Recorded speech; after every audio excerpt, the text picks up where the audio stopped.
All right, the points are no different from what you did in the warm-up. You just had to now assign letters A and B. A is going to be your 4, -3. Your B is your 4, 5. And then when you measured the length of the line, how many units was it? According to the warm-up, because you've already done it. Check. You sure? 3. 8 it is. Okay. I'm going to stay on the coordinate plane page so I don't have to keep flipping back and forth. You guys stay on page 4 as I read this out loud to you. Okay.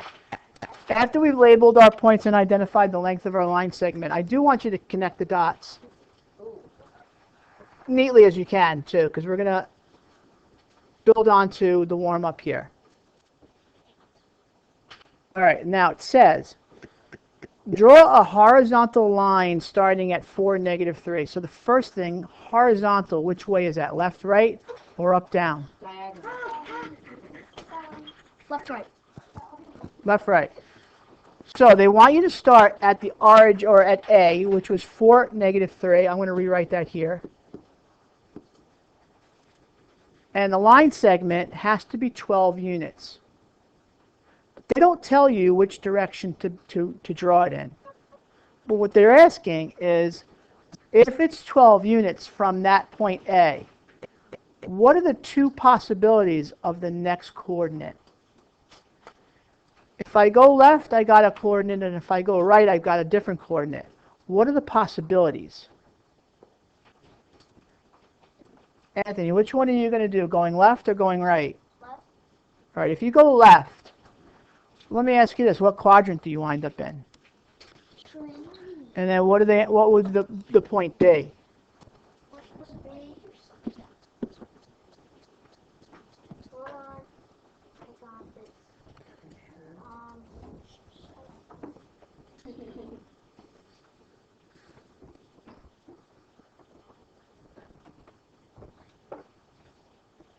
Take your time.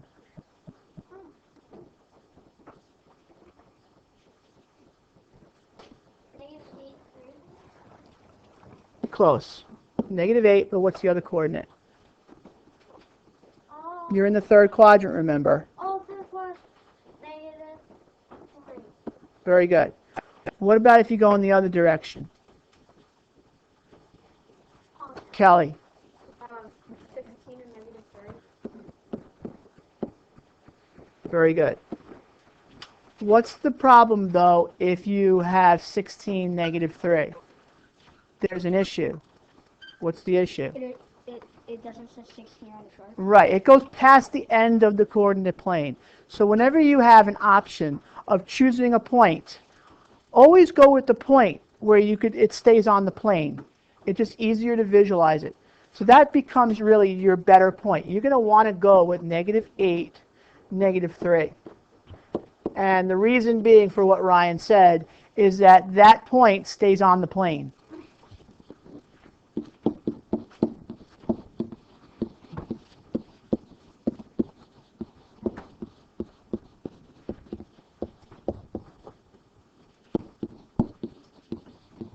Okay, write that out, and then I'm going to go actually back to your coordinate plane template, and we are going to connect that dot and make that point C. Can I flip this? Yeah.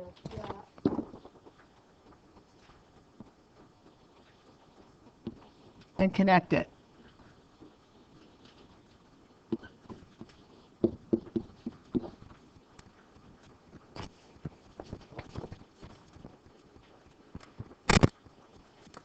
And then I'm going to read out loud from page 5. Yes?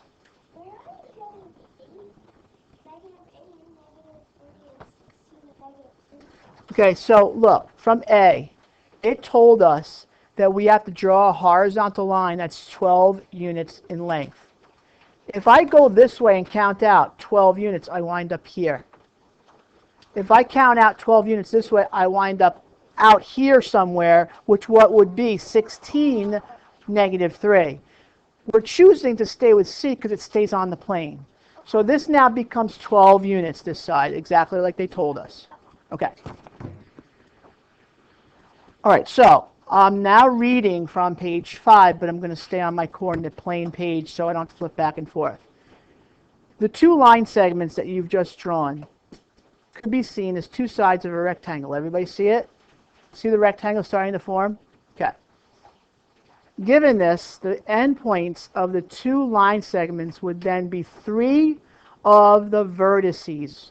According to this page, what are vertices? Steven? Aren't they like corners? Yeah, they're the corners where line segments meet. So we have 3 corners or 3 vertices out of the potential 4 that a rectangle would make. What they now want you to do is find the location of the 4th corner or the 4th vertice, label it D, and identify the coordinates. And I'm actually going to call somebody on the board to complete the rectangle and do that task.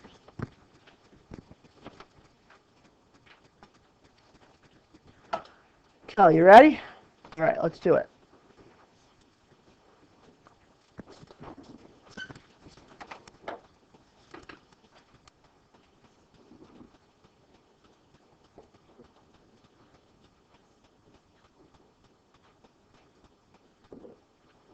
Did everybody get -8, 5? Connect all of your lines now and complete the rectangle. Make it nice.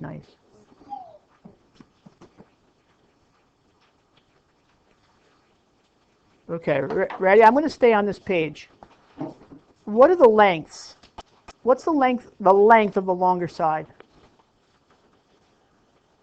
You can count it out if you want again, or you can add the absolute values, whatever way you want to do it. But what is the length, let's say, from A to C? Because that would be one side. Krista, I'm going to actually write the number 12 right on here. You do the same, so we have it as a reference. What do we know about opposite sides of any rectangle? Think back to 5th grade math. That the two sides are equal. Right, so if one side's 12, A to C is 12, A to C is 12 units, what then is B to D? You got it. So this is 12. What about A to B? Same thing, count it out or use the absolute value trick. Jack. 8. And therefore then C to D would be what, Jack? 8. All right, now I'm going to go back again to page 5 and we'll do perimeter. What is perimeter in general? When they ask you to find perimeter, what is it that you're doing?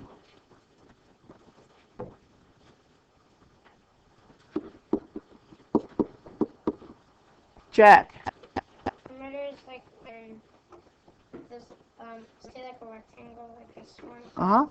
Like the perimeter, I guess, would be 12 plus 12 plus 8 plus 8. Okay, good. So you're adding all of the sides. So the perimeter technically is P equals, everybody write this out, side plus side plus side plus side.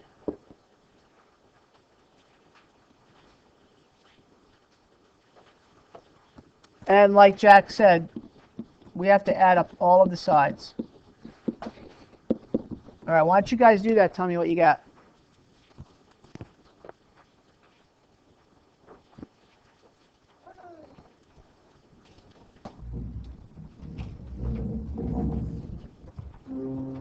I'm always in your way over here. Alex, what'd you get? Yup. And it's just units for perimeter. Who remembers what the area of a rectangle is? Area this time. Smiley, you remember?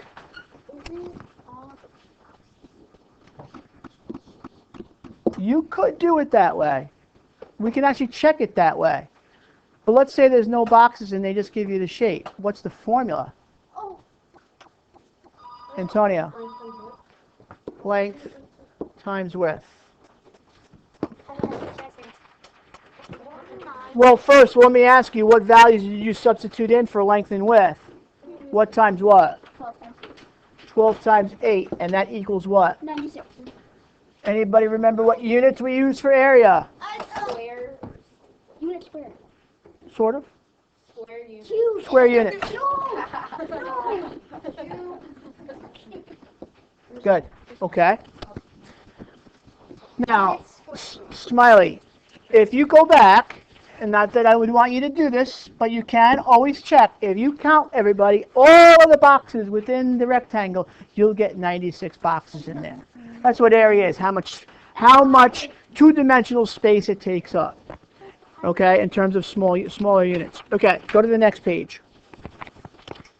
Actually, don't go to the next page. I'll read it to you. They want you to take this shape and draw a diagonal line to split up the main shape into two shapes. So that I can go either way. How do you want me to cut this up? Give it to me, letter to letter. From D to A. D to A it is. Is it okay if you do It's okay. Doesn't matter which way you divide it. When you do that, it creates what?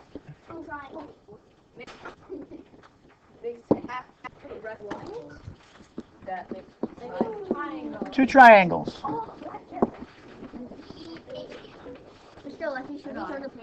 Yeah, you have to write that down now. Okay. Does anybody know what the area is for the formula for an area of a triangle? And if you don't, you will, because you need to know it for 6th grade. Page C. Right, it's like length times width, which makes sense. You think about it. Look, didn't you just split your rectangle in half? Yeah. So wouldn't each half be half of the total area? Because that's kind of where the formula is derived from. But when you put it in mathematical terms, it's A equals 1/2 times the length times the width. Another way that you'll learn it too when we do geometry is length times width divided by 2. Same idea. Yep, same idea. Okay, same thing. Our length and our width have not changed. It is still 12 times 8, but now it's half of that. Oh. I know. So in essence, what you're being asked to do is, well, what's half of 96? Go ahead. 48. 48 and circle it. A little trick too, I don't know if this helps you. Let's say you didn't know it was 48. All you need to do is take half of one of these numbers. Take half of 12. What's half of 12? 6. And then do 6 times the other number and you get, 48. okay. Or you could split 8 in half. What's half of 8? 4. What's 12 times 4? 48. You could do it that way too. So triangle 1 is 48, and guess what? Triangle 2 would also have to be what? 48.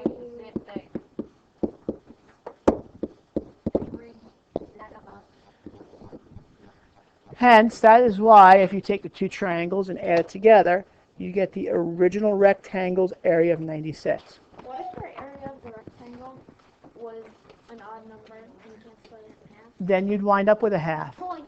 All right, let's say your sides, for instance, were 12 and 7. Okay, 12 times 7. You do it in your head? Yes. No. I know he can. 77. 84. Okay, split it in half. 42. 42. Okay, and there are times, though, if both of these numbers are odd. 3 and 5.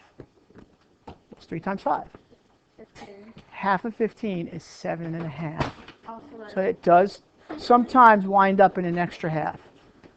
And by the way, when you get to geometry, you'll have sides that are rational numbers. One side's 3.4, the other side's 2.86. Multiply it together and then split it in half. I don't It's coming. Yes! Welcome to Common Core. It's coming. I object. I object, Your Honor. Don't see the Bible. Let's complete this page now, okay? Alright. And then I'm going to tell you what you need to do for the last 5 minutes, like a little mini exit ticket, and I also need to tell you what your homework is. All right, so when you add the two areas together, you get the total area.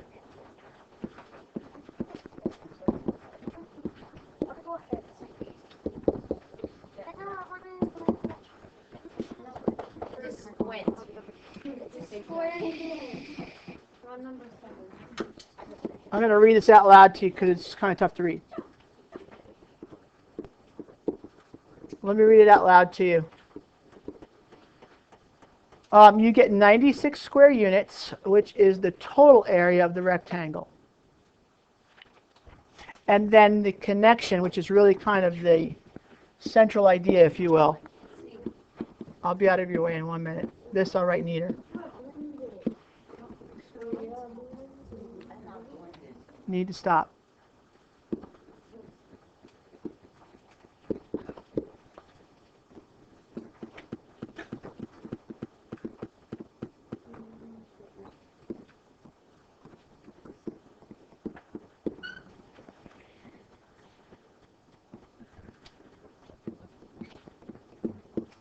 I'll read it out loud to you after I'm done.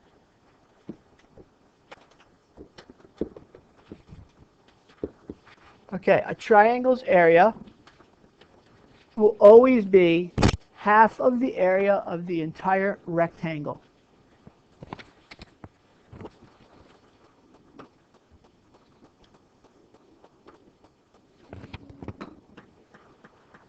Okay, let me tell you what you need to do. It's like a little mini exit ticket worth 5 points. But I'm actually not going to count it in the grade book, but I would just kind of make believe. Page 8. Do page 8. Bring it up to me when you're done. Advanced also. And I will tell you whether you're right or not. Yeah, page 8. Sorry, page 7. Page 7, question 8. My bad.